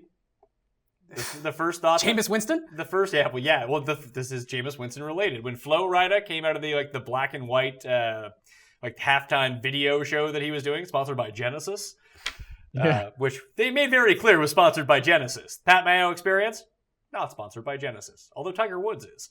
When I thought it was some sort of you remember that episode of The Simpsons? Probably. With Rowdy Roddy Peeper. So when it's like, that groundskeeper Willie is a monster. Or when they had Homer just looking for his keys on Rock Bottom, and they just slowed it down and put in the menacing music. It's it just made him look like such a creep. I thought someone was I wasn't really paying attention because it was halftime, and I looked up and I saw Flo Rida getting out of this car, and it was in black and white. I was like, are they doing a Jameis Winston Uber reenactment right now? What the hell is going on here? They're really hard hitting. And I was like, oh no, it's just I don't think that was their take. They had some bad Jameis takes on that broadcast. I don't listen to Monday Night Football with the sound because Jason Witten is the biggest fucking stiff who's ever been in a broadcast. I made this point last night, but literally the first 17 passes of that game were caught by tight ends, and he still had nothing interesting to say about the strategy of the game or anything. I did the same thing. I said that last night. I understand the Romo excitement, but how you didn't test this guy and just threw him into Monday Night Football, I don't get it. Also, I think there's a long history of quarterbacks being pretty good at play-by-play, or at least color guys. Well, right after the game, I was listening to Matt Hasselbeck, and I'm thinking this guy, he would have been terrific. He was an option for them to pick, and they didn't go with him. You know who needs to be on Monday Night Football? It's not going to happen because he works for Fox. It's got to be Chris Carter. Jay Cutler. Chris Carter is maybe the best color man I have heard this season. Yeah, but Jay Cutler isn't allowed in the booth. He's a television star. Yeah, he is not leaving very Cavallari. He is the key to that show. He really is. He is the complete success of that show. And he can't smoke in the booth. What's he going to do? He's going to be outside hacking darts They might make a... It's we're back from commercial. Jay's not back yet, though. He's outside the booth hacking darts. There's actually a quarterback we were that I think is too low that we didn't even talk about to get back to the rankings. Eli? Is it Eli? Yeah. Yeah, it is Eli. All right, Jay, calm down. Look, I just don't think there's no way you're starting Eli this week, right? I'm starting him over the rookies. No. I guess. Yo, never. 100%. 100. What happened last week against a good defense, or not a good, a bad defense, and they have a better matchup this week. The last time they faced each other, I know, was years ago, but this is the game that they threw for 13 combined touchdowns. Jake, I need to ask you this: when was the last time Eli Manning hurdled a linebacker? Well, how many times has somebody been hurt doing that? Never. I know Never. Eli Manning won't get hurt. How many times has Josh Allen been hurt doing that? Never. 100% success rate. And in my points per hurdle league, that really comes in handy. That's why I like having LeGarrette Blount is top notch. I was about to make a bet with you, but I don't have the money to do it. I was going to say if Eli Manning outscores Allen, we buy each other the reverse. I don't have the money to buy an Allen jersey. I don't think anyone wants. Well, there are probably some people who want to Josh. Paul wants it. Paul's wants a on Josh. Amazon looking. Actually, Yeah. he's not on Amazon. He's like on some weird Chinese site looking for Oh Josh Allen. yeah. You can get he's the been talked Chinese out of it. one that I got for like $30 up Yeah. here. Baker Mayfield. Look, I will say though, Or Baker it Mayfield. needs to be stressed that Saquon Eli Barkley. Manning is in a good spot because there's going to be 12-man leagues out there where, man, I was listening to like Simmons' podcast this week, and he was talking about how he's got 4 quarterbacks on his team and how he can't decide which one to play, and it was just like, Oh my holy God. shit, there are still people who use. There's still people who use bench spots for multiple quarterbacks. So there's going to be leagues Garion. out there where you have Cam Newton and you have to pick up, like Eli Manning might be one of 6 quarterbacks available. So he's in a great Gary, spot. I have an auction home league. We're now in our 12th year, and somebody took Patrick Mahomes, Aaron Rodgers, Alex Smith, and Jimmy Garoppolo. Ooh, Bet you that team's like weirdly in first place. maybe. No, it's not. It's doing terrible as expected. But Manning is one of those guys who's going to be on the waiver wire. Whatever Sure, sort of listen, league you play I don't in. mind him as a streamer. I'd rather play Josh Allen. Yeah, I wouldn't. I would take Eli. I would rather have that. I think generally speaking, for a streaming quarterback, you're looking for someone who's not going to lose you the week. I don't think You're Josh like, I Allen have will. all of my I other- think that there is a built-in floor with No, Josh no. Allen because of the rushing Josh Allen yards. does not have a floor. Oh, yes, he does. No, he doesn't. How No. dare you just besmirch Josh Allen? When he gets a You're just helmet another- in the groin you're because just he's trying to jump another over one of 2 the- linebackers. You're another one of the haters. You're just like the rest of the online community, Gary. drinking the You, haterade. your fucking glasses, you respect Josh Allen. Keyboard warrior. He'd Social hit the- justice he'd- warrior. You're gonna getting, hit the you're floor getting and miss it. booed from behind the camera? Boo! You know what? I might move him ahead of Ryan Tannehill. Do it. Oh my God. Do it. I don't have You don't the- care about the rankings anyway. He has the negative points possibility. No, he doesn't. Would you- This would- defense, the Packers' defense, is not only banged up, it sucks. Would you move Josh Allen into best place? Oh, maybe. Maybe he has a special ranking. There you go. You know what? He's better than Sam Darnold this week. Whoa, hold on, time out. I just noticed. What the hell is Carson Wentz doing at 20? I didn't like what I saw from Carson Wentz. He had a case of the Matt Castles throwing it into the ground. It's the first game back. You're out of your Well, this is mind. the second game back. That was my It's favorite. against Tennessee. That's my favorite thing that happened all week when Sam Bradford threw a pick and they cut to Steve Wilkes and they were like, Steve Wilkes is arguing that it bounced before it was picked off. And I was like, well, it is Sam Bradford. Makes a lot of sense. Definitely a chance it bounced first. I just want to see it. Like I'm gonna bench Wentz until I see it. I think that's fair. He looked fine. I think that there was some extenuating circumstances like weather involved in that game. And the weapons. I mean, maybe if Jeffrey plays, I move him up. If he doesn't, I'm not feeling it. I think Tennessee's defense isn't bad. It's Wentz- good. I'd start him over Cousins against the Rams. Oh, the Cuz is fine. Thielen's gonna have 500 yards in that game. Don't worry about He it. might be the only one, just like last week.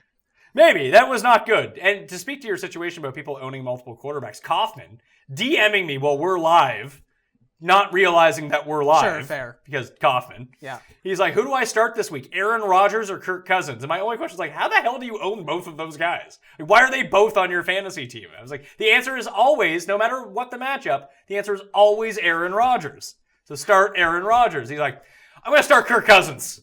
And he started Kirk Cousins. I mean, neither were great, at least. But Rodgers was fine last week. I think he only had the 1 touchdown, didn't he? I thought he had 2. Maybe he did have 2. All I know is he had that one pass to was it Lance Kendricks? Is he still a thing? Yeah, who's dead now. He just put it right in his arms and just couldn't Yeah, do it. Allison had a touchdown in combat, and Adams had a touchdown. Right, there's Allison two had the last long week. touchdown, Yeah. right? The answer is always Aaron Rodgers, Yeah. Oh, sure. except for this week, because you might have Patrick Mahomes. Patrick Mahomes is the antidote to the draft your great QB and just lock him in. Sure. Yeah. All right. Any more on quarterbacks besides Josh Allen potentially being No. moved up to number 1? It can't be 1. It's just best place. Best place, Josh Allen. Tight ends. The big Who's Blake Garwin? Blake Jarwin. Jarwin? How dare you no besmirch idea. Blake I have Jarwin? no idea who that is. I had to fill out 37 tight ends. I got it. It gets real thin. I got it. Especially because Vernon Davis and Jordan Reed are both on bye. Yeah. So the rankings kind of shake down like this. Kelsey, Gronk, Ertz are your three that you're playing. Then you can kind of shake it up any way you want. I have Jack Doyle out. I have Evan Ingram out. Hayden Hurst out. I actually have Jermaine I thought Green. Doyle was expected to be back. I don't know. He wasn't supposed to miss last week until all of a sudden he was missing last week. So I don't know where the hell, he has a hip injury. So until I hear more conclusive stuff and that he's practicing, I have Ebron at 4 if Jack Doyle is out. If Jack Doyle plays, Ebron will not be at 4. He'll be like 13. And Doyle will be like 11. Sure. So other than that, Ebron's at 4 for the moment, assuming Doyle doesn't play. He said, if not, then God, this gets so nasty so I know. So like Burton, Kittle, Rudolph, Howard, Njoku, Graham, Eifert, The end. Vance. Yeah, the end. I might have Vance over Eifert. If AJ Green is actually dinged up, and I know, Jake, you made the case for CJ Uzama, but I just don't No, I feel didn't like make the case for him. I just made the case for the fact that Uzma was getting close to the amount of work that Eifert's getting. Yeah. That's my 'cause, biggest concern with Eifert, but if Eifert's still AJ like what, Green's 40%? Like 45% of the snap work? I don't know. I feel like Vance, I think he's a safer option right now. yeah, but there's no. But I mean, we could rewind this tape Sure, this Jesse time James, next week, and all of a that's fair. sudden Jesse James has 9 targets. But in that game. I think we were waiting for the moment where Vance McDonald was healthy. He's healthy. Right. And, we've been waiting. Like, Vance McDonald was everyone's sleeper tight end 2 years ago. Like, he was my sleeper tight end this year. We They know got he's hurt, talented. 'cause he always gets hurt. He always gets hurt, but he seems healthy. I think they even showed last week where, 2 weeks ago, where Jesse James had that huge game, but it was still 29-28 in routes run. Like, it just so happened that, and it wasn't even like Jesse James was the target on those pass plays he caught. He was the last option on Ben Roethlisberger getting like 7 yards in the pocket. I'll tell you one thing. On the flip side, for something to actually have legitimate conversation about these tight ends, and I know that you have to basically start everybody inside the top 10. I don't feel great about George Kittle because the one thing so far the Chargers especially really good at is defending the tight end.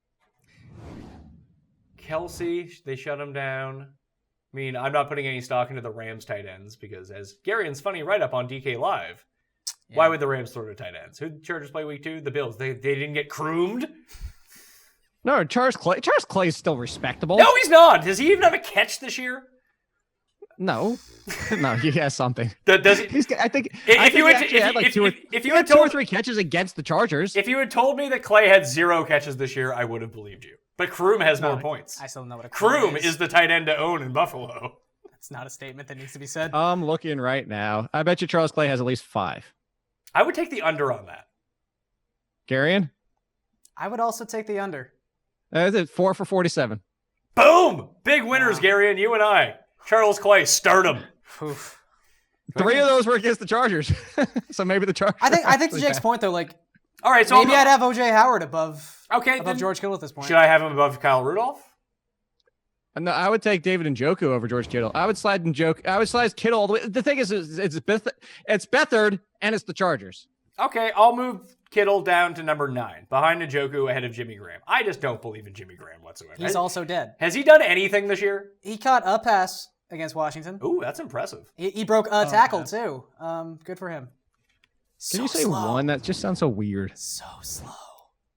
Did I say what? No, I was kept saying. I was talking to Gary. I was emphasizing Ah. Exactly. Kroom. No. Is Rhett Ellison a viable plug and play? If you're just desperate. Yeah. I feel like Jake's right about this. Like if anyone's just obviously benefiting from this situation, it's Shepard. I don't think they're just if you're gonna have desperate, it's Ellison Ricky be- Seals-Jones, and if Hayden Hurst, as expected, is out again, it's Mark Andrews for the second week in a row. I'm telling you, Mark Andrews, people won't listen to me. I have him at 23. No, he's better than that. No, he's not. He's not better. Yeah, he is. What happened last week? If Hayden Hurst is out, what do you have? What do you have? 2 catches for like 55 yards and a touchdown. And if you're looking at the matchup this week, what do you want your tight end to do? Did Mark Andrews actually have a touchdown last week? Yes. Yeah. Outside the top 10, you want your tight end to I thought he had score. 2 weeks That's ago. all you want. No, he also had one 2 weeks ago. Oh. All right. Yeah. I'd have Red Ellison. Good argument. Rhett Ellison also scored a touchdown last week. Yeah, but you're that was what I was talking about. Yeah, but at a certain point, like, for DFS, we can have this conversation. But Yeah, in this is a better season-long league, DraftKings like, conversation. This is just No, this it's not isn't- because a lot of people are dealing with this situation. Look at the top 10. Eifert's at 11. Vance McDonald's at 12. There's I know, a but in lot that of same people sense, out- you can pick up ASJ, you can pick up Austin Hooper. Right, Like, but you don't need to get down to Mark That's- Andrews. No, you very much may need to. Look at the ownership percentage on Yahoo. My point being is if you're trying to go pick somebody up, just go for the touchdown at tight end. That's all I'm trying to make here is the point. You could pick up Walt Disley and get all that history. Who got completely left out last week as expected So because Nick weird. Van Nett has been out snapping him. Nazi sympathizer. He Walt did not Disley. in week 2. It wasn't even close in week 2. Disley had like 2 times the snaps Vanette had in week 2. Yeah, 1 week out of 3. So 2 weeks out of 3. These are not large samples.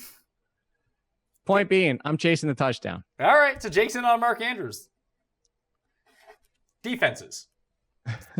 Jacksonville, Chicago, the Colts, Chargers, Rams, Titans, Packers, Cleveland, Philly, Tampa Bay against Chicago. That's, yeah. When your team doesn't have a quarterback, interesting decision by the Bears to just not start a quarterback. They should do that thing the Chiefs experimented with like a decade and a half ago, where just snap the ball to Dante Hall. See what he does. Or when the Bears were just like, let's snap it to Devin Hester. I mean, he can play quarterback. Tariq Cohen might be a better quarterback for what they need him to do at this point. I feel like he I'm has gonna say something that sounds contradictory because it is contradictory, but I would go the Saints over Dallas because the fact is you talked about it before. Dallas is going to slow down that game. If the one thing, the bad side of Eli Manning could be the one that gets aggressive and throws 3 picks and one of them gets returned for a touchdown.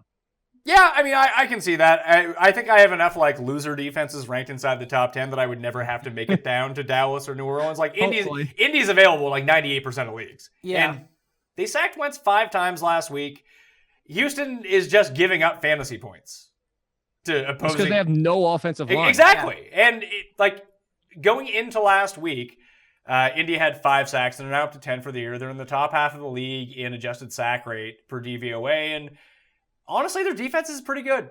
I'm shocked, but their defense is pretty good. Well, they have that second round linebacker who's apparently played amazing. Eventually, we'll learn his name. We'll get to that point. Darius Leonard. There you go. Sean Leonard? Darius Leonard. Who was that guy on the Jets? Leonard, the safety.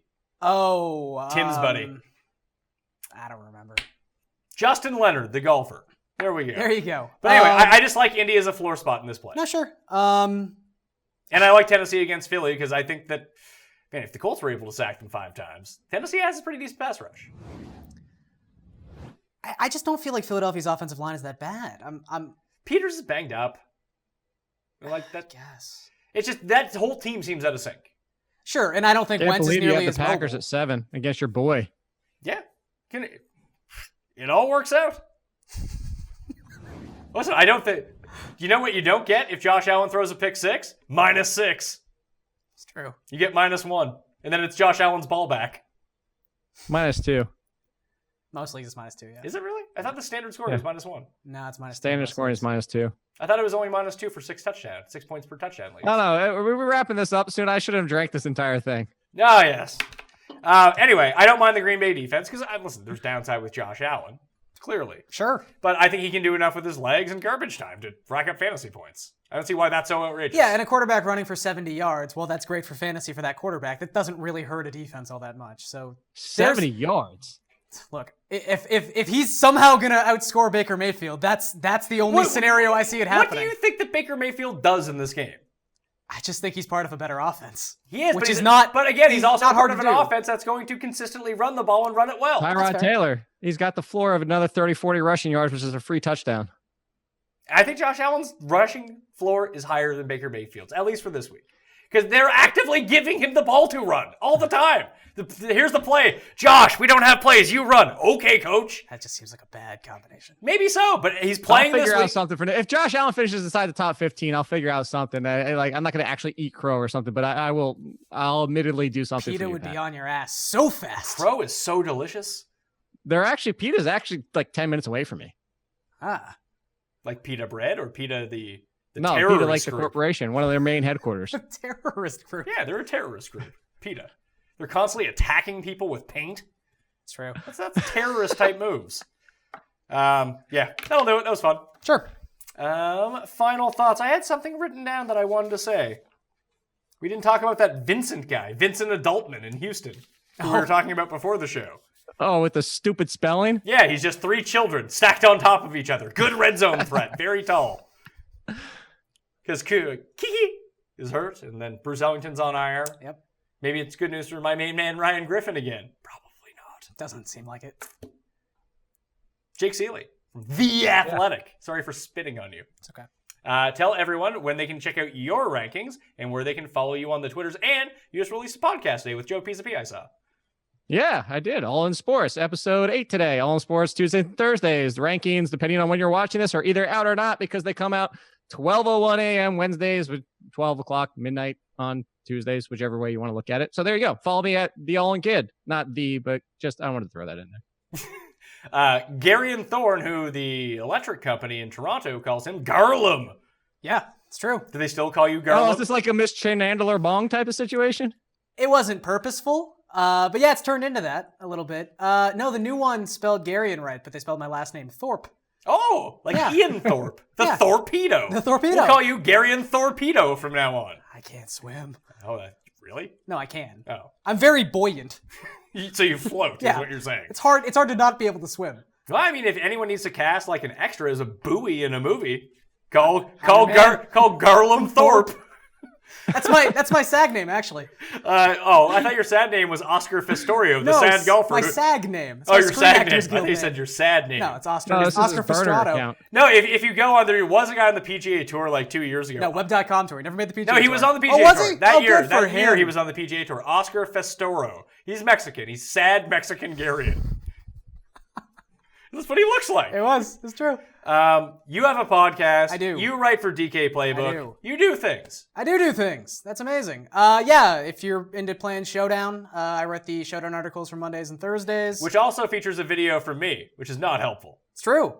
Well, I have to do these Buffalo Wild Wings spots for DraftKings, but it's for a DraftKings game that's only available at Buffalo Wild Wings. Yeah. So they make me do Showdown contest stuff, but it's not for like the Showdown like main slate type thing. It's for this Buffalo Wild Wings thing. And then my show is posted on YouTube and put out like that, but there's also one for Sunday, which is just you can pick any one you want on the slate. Yeah. So they released that video on YouTube. And people think that I'm talking about like the Millionaire Maker, but I'm just talking about this game that if you would only know if you went to Buffalo Wild Wings, it's like, I give you like, play Drew Brees, play... Yeah. Because why wouldn't you? I know. If you they can run pick that, anyone. They run that on the sweat. I yeah. know. I watch it. And they run it, and people are like, you just have the most obvious picks ever. It's like, just watch the full show. That's out on Wednesdays. But yeah, listen to Fantasy on 5. We release new episodes on Tuesdays and Thursdays. Fantasy starting 5. Nope. On 5. There it is. On Sure. Fire. Fantasy on Fire would be interesting. Fantasy on fire. So Josh Allen in best place yet? Yeah, best place, Josh Okay, Allen. there we go. Boom. They'll do it. The Pat Mayo Experience. I'm enjoying these shows. Jake, I need to find a replacement for you for Mondays. Okay. I mean, I haven't found a replacement, but I liked this. This is good. I think people are gonna. I think people are gonna dig Too much, Jake. Can't do both. I mean, you could do both, but it's like back-to-back days is the thing. Yeah, that's too much, Jake. Maybe too much, Jake. I mean, my show is too much me. That's why I like having you two on. You guys can talk amongst yourselves. Anyway, I enjoyed this show. I hope everyone out there enjoyed it as well. Please give the episode a like. Leave your DraftKings handle in the comment section. Tell me which rookie quarterback, Josh Allen, is going to score the most fantasy points in Week 4. Thank you all for watching. Hit the description for the links to everything plus Sunday, 10 a.m. Eastern Time on the DraftKings YouTube channel. Myself, Garion, and Tim Andacust will be taking your questions along with updating the rankings and talking about all the injuries of the day, DraftKings show, pick show, injury update, DraftKings ownership, all to be released later on in the week. Thank you all for watching. Good luck in Week 4. I'll see you next time. Mayo Experience! Experience!